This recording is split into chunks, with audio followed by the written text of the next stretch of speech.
Hello everyone, welcome back to the channel. In today's video, I'm going to show you how to log in into PCEX.com on your phone.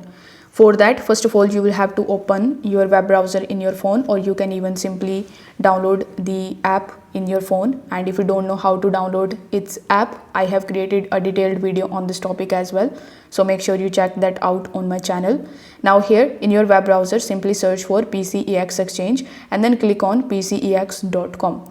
Now over here in the top right hand corner, you will see login/register. So once you click on it, you will be landed on this login page where you will have to provide your email address and password associated with your account. And before tapping on this login option, make sure you tap on remember my password option. If you enable this option, you won't need to provide your email address and password each time when you open PCEX Exchange. So make sure you enable this option.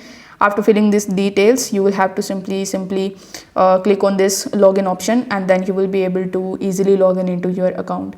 Now if you face any kind of problems in login, you can simply tap on this forget password option and you can change your password, and the reset password link will be sent on your registered email address.